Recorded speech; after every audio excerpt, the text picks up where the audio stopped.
Hello viewers, welcome to Deeps Mathematics 23. So இந்த வீடியோல GSல polity அதாவது யூனிட் 5க்கு நம்ம எந்த டேர்ம்ங்க படிக்க போறோம்? 6ஆம் வகுப்புல இருக்கக்கூடிய 3வது பருவம் 3rd டேர்ம்ல இருக்கக்கூடிய ரெண்டு லெசன்ஸ் வந்து இந்த டேல நம்ம படிக்க போறோம். சோ அந்த வகையில இந்த வீடியோல முதல் லெசனான மக்களாட்சி அப்படிங்கற பாடத்தை பத்தி டீடைலா நம்ம தெரிஞ்சுக்கலாம். ஓகேங்களா? சரிங்க. உங்களுக்கும் நம்மளோட GS பேட்ச்ல வந்து ஜாயின் பண்ணனும்ங்கற இன்ட்ரஸ்ட் இருந்துச்சு அப்படினா டிஸ்கிரிப்ஷன்ல இருக்கக்கூடிய வாட்ஸ்அப் நம்பர் எடுத்துக்கோங்க. டெக்ஸ்ட் பண்ணி டீடைல்ஸ் கேட்டுட்டு நீங்களும் சீக்கிரமா ஜாயின் பண்ணிக்கோங்க. ஓகேங்களா? ஓகேங்க. இப்போ மக்களாட்சி அப்படிங்கிறதுக்கான ஒரு சின்ன இன்ட்ரோடக்ஷன் மாதிரி கொடுங்க அப்படின்னு கேட்டிங்கன்னா, மக்களாட்சினா ஆல்ரெடி நமக்கு என்ன தெரியும்? மக்களால் மக்களுக்காக நடத்தப்படக்கூடிய ஒரு ஆட்சி தான் என்னதுங்க? மக்களாட்சி. ஸோ இது வந்து பேசிக்காக நமக்கு தெரிஞ்ச விஷயம் தான். ஓகேவா? ஸோ நம்ம இந்தியாவில் என்ன நடந்துட்டுருக்கு? மக்களாட்சி நடந்துட்டுருக்கு. இதே போல் நிறைய நாடுகள்லேயும் என்னது மக்களாட்சி தான் வந்து இருக்குது. ஓகேவா? ஸோ ரொம்பவே சிம்பிளான லெசன் டக்குன்னு வந்து முடிஞ்சிடும் பாருங்கள். ஸோ ஃபஸ்ட்டு எடுத்தோடனே ஒரு திருக்குறள் வந்து கொடுத்துருப்பாங்க. குடிதழியி கோலோச்சும் மாநில மன்னன் அடிதழியி நிற்கும் உலகு. ஸோ இதோட பொருள் என்னங்க கொடுத்துருக்காங்க? குடிமக்கள் எல்லாரையுமே அரவணைத்து அதாவது நான் தான் ராஜா, எனக்கு தான் எல்லாம் தெரியும், நீ யார் சொல்கிறதுக்கு அந்த மாதிரி இல்லாமல் குடிமக்கள் அனைத்து பேரையும் வந்து அரவணைச்சு நடத்தக்கூடிய ஒரு நல்ல ஆட்சி தான் சிறந்த ஆட்சி. அதுதான் வந்து என்ன பண்ணும்? காலத்துக்கும் நின்று பேசும் அப்படிங்கிற விஷயத்த இங்கே சொல்லியிருக்காங்களா? ஸோ ஒரு அரசன் வந்து எப்படி இருக்கணும்? மக்கள் எல்லாரையும் அரவணைச்சு அவங்களுக்கு தேவையான எல்லா விஷயங்களும் நடத்தி கொடுக்கறது தான் நல்ல ஆட்சி. அதுதான் வந்து காலத்துக்கும் நின்று பேசுங்கிற ஒரு குறள் பற்றி வந்து கொடுத்துருக்காங்க இல்லைங்களா? சரி, இது நமக்கு முக்கியமாங்கன்னு கேட்டிங்கன்னா, ஜென்ரல் ஸ்டடீஸில் வரக்கூடிய திருக்குறள் பகுதிகளும் நமக்கு முக்கியமானது தான், நல்லபடியாக தெரிஞ்சு வச்சுக்கணும். ஓகேங்களா? சரி, இப்போது அப்படியே அடுத்து வந்தீங்கன்னா, சின்ன குழந்தைங்களுக்கு மக்களாட்சினா என்னென்னு புரிய வைக்கணுங்கிறது தான் இந்த பாடமாக வந்து இருக்கும். ஸோ உங்களுக்கு நான் சிம்பிளாக வந்து நான் சொல்லி கொடுத்துட்றேன். ஸோ தொடக்கத்தில் என்னங்க இருந்துச்சு? உணவுகள் வந்து சேகரிக்கிறதுக்காக இந்த ஆதி மனிதர்கள் எல்லாம் ஒரு குழுவாக வந்து செயல்பட்டாங்க இல்லைங்களா? ஸோ அதுக்கப்புறம் என்ன ஆச்சுன்னா, அந்த குழுவில் இருக்கக்கூடிய ஒரு நபரை வந்து தலைவராக வந்து இது பண்ணுறாங்க. அப்போ ஒரு குழுவுக்கும் இன்னொரு குழுவுக்கும் என்ன ஆகுது? சண்டைகள்லாம் வந்து நிகழ்து. ஸோ இந்த மாதிரி அடுத்து போக போக போக அந்த குழுவோட தலைவன் தான் என்னவா மாறுறாங்க அப்படின்னா அரசர் அப்படிங்கிற ஒரு நிலை வந்து வருது. ஸோ ஆதி மனிதர்கள்லேருந்து அப்படியே மாறி மாறி வந்து அரசர் அப்படிங்கிற ஒரு பதவி வந்து வருது. அந்த அரசர்களோட தலைமையில் இயங்கக்கூடியதான் மன்னராட்சி அப்படிங்கிற முறை வந்து நமக்கு தோன்றுச்சு. சரிங்களா? ஸோ இங்கே வந்து பார்த்திங்கன்னா, அரசர்களின் தலைமையில் இயங்கும் மன்னராட்சி முறை வந்து என்னாச்சு? தோன்றுச்சு. சரி, அடுத்து நம்ம வந்து என்ன பண்ணோம்? ஆங்கிலேயர்கள்கிட்ட அடிமைப்பட்டு போராடி விடுதலை வாங்கினதுக்கப்புறம் நம்ம நாட்டுக்கு வந்து என்ன முறை வந்துச்சு? மக்களாட்சி முறைங்கிறது நமக்கு வந்துச்சு. ஓகேங்களா?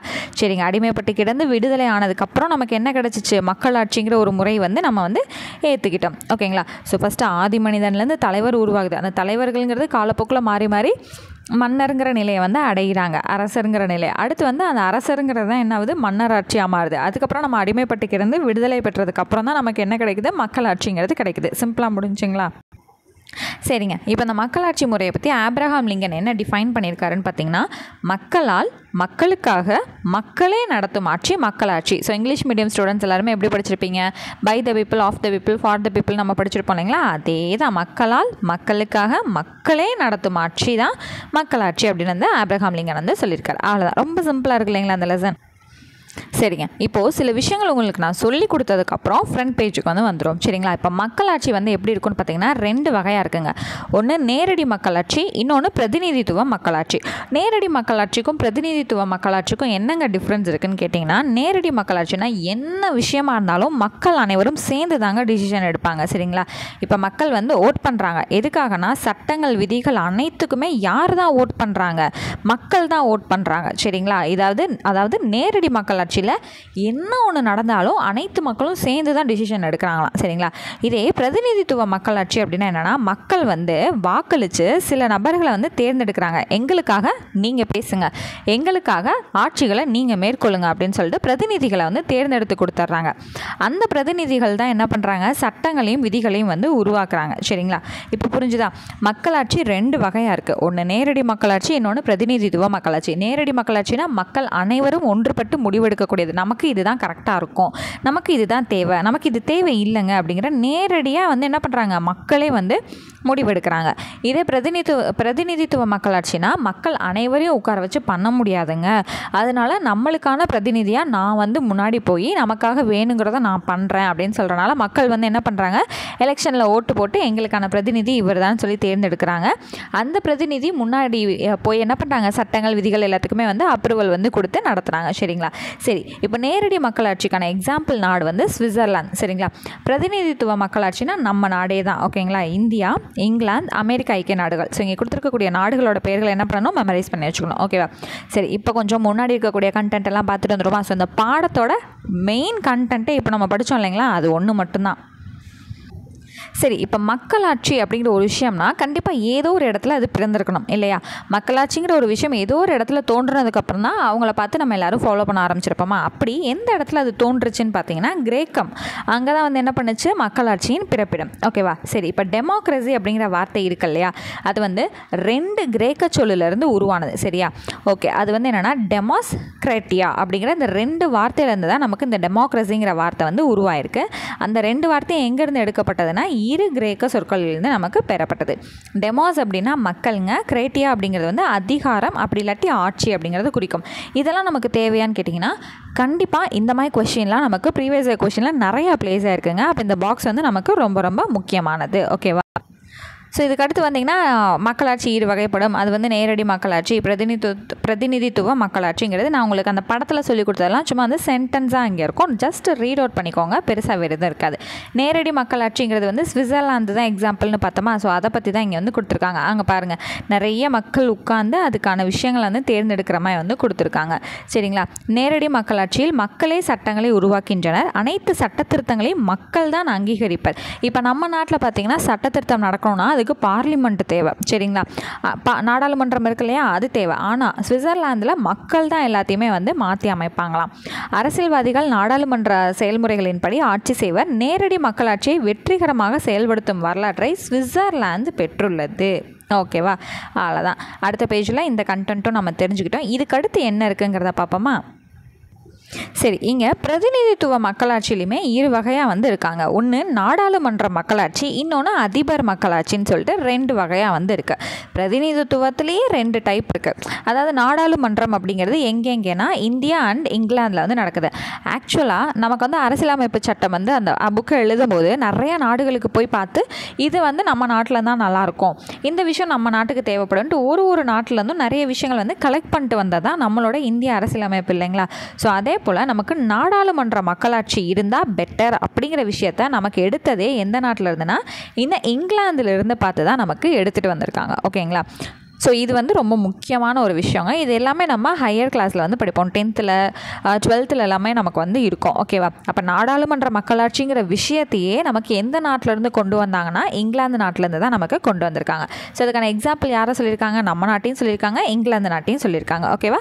இந்த மாதிரி சின்ன சின்ன டேட்டாஸை நான் சொல்லும் போதே உங்கள் மனசில் வந்து பதிய வச்சுக்கிட்டிங்க அப்படின்னா நம்ம படிக்கும்போது அடுத்தடுத்த கிளாஸ் வந்து ஓகே இது ஆல்ரெடி நமக்கு தெரிஞ்ச விஷயம் தானே கொஞ்சம் ஈஸியாக இருக்கும். அதுக்காக தான். ஓகேங்களா? சரி, அப்போ அதிபர் ஆட்சி அப்படிங்கிறது எங்கெங்கே இருக்குது, அமெரிக்காவில் இருக்குது, கனடாவில் வந்து இருக்குது. ஓகேங்களா? ஸோ இப்போ கூட வந்து ரீசெண்டாக அமெரிக்காவில் வந்து எலெக்ஷன் நடந்து புதிய அதிபர் வந்து பதவி ஏற்றுக்க போகிறாரு இல்லைங்களா. ஸோ அவர் யாருன்னு தெரிஞ்சது அப்படின்னா கண்டிப்பாக கமெண்ட்டில் தெரியப்படுத்துங்க. ஓகேங்க, அப்படியே நெக்ஸ்ட் பேஜ் போயிடலாமா.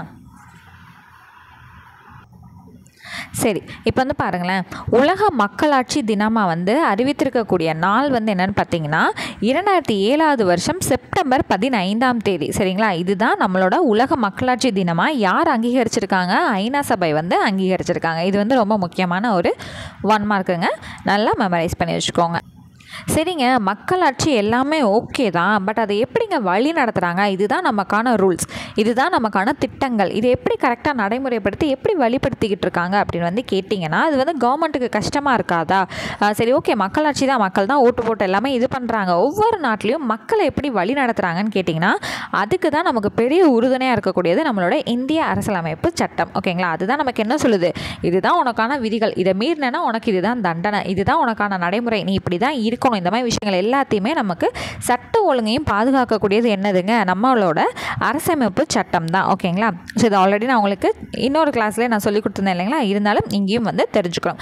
இந்தியர்கள் ஒவ்வொருவருக்குமே வந்து சுதந்திரம் இருக்குது, சமத்துவம் இருக்குது, நீதி பெறும் உரிமை எல்லாமே இருக்குங்கிற விஷயத்தையும் நமக்கு சாதகமாக சொல்லக்கூடியது எதுன்னு பார்த்தீங்கன்னா இந்திய அரசமைப்பு சட்டம் தான். ஓகேவா.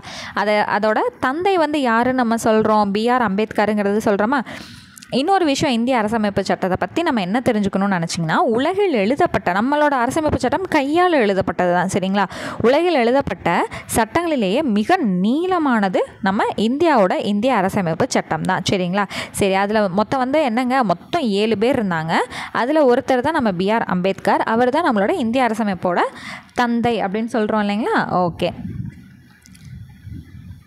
அடுத்து வந்து பார்த்திங்கன்னா, ஸோ இந்த பக்கம் இதெல்லாம் ஆல்ரெடி படித்ததே தான் வந்துக்கிட்டே இருக்கும். 18 வயசு ஆயிடுச்சு அப்படின்னா நம்ம ஓட்டு போடலாம் அப்படிங்கிற ஒரு விஷயம் வந்து இருக்கோங்க. அடுத்து இங்கே வந்து பார்த்திங்கன்னா உலகெங்கும் மக்களாட்சி அப்படிங்கிற ஒரு தலைப்பில் என்னென்னா, உலகிலேயே முதலில் பெண்களுக்கு ஓட்டுரிமை அளித்த நாடு வந்து எதுனா நியூசிலாந்து. எல்லாருமே வந்து ஜென்ஸ் மட்டும்தான் ஓட்டு போட்டுட்ருப்பாங்கங்க. ஸோ நம்மளோட நாட்டில் ஃபஸ்ட் டைம் வந்து எந்த நாட்டில் ஓட்டுரிமை வந்து பெண்களுக்கு வழங்கினாங்க அப்படின்னா நியூசிலாந்தில் 1893 வந்து வழங்கியிருக்காங்க. ஓகேவா. அடுத்து யுனைடெட் கிங்டம் யூகேல 1918 வருடத்தில் வழங்கியிருக்காங்க. அமெரிக்காவில் 1920 வந்து வழங்கினாங்க. ஓகேவா. ஓட்டுரிமை ஓட்டிங் பெண்களுக்கு அந்த ஃபெசிலிட்டி எப்போ வழங்கினாங்கங்கிற இயர்ஸ் வந்து கொடுத்துருக்காங்க. நம்ம நாட்டில் என்ன நடந்துச்சுன்னா, பணக்காரவங்க மட்டும்தான் ஓட்டு போட முடியும் அப்படிங்கிற விஷயம் வந்து இருந்துகிட்டு இருந்துச்சு. ஸோ இப்போ மகாத்மா காந்தி உள்ளிட்ட பல தலைவர்கள்லாம் என்ன பண்ணியிருக்காங்க, அனைவருக்குமே ஓட்டுரிமை வேணுங்க அப்படிங்கிறத வலியுறுத்திட்டு இருந்திருக்காங்க. இப்போ இந்தியாவில் 18 வயசு நிரம்பிடுச்சு அப்படின்னா என்ன பண்ணலாம், ஓட்டிங் வந்து பண்ணலாம். ஓகேங்களா.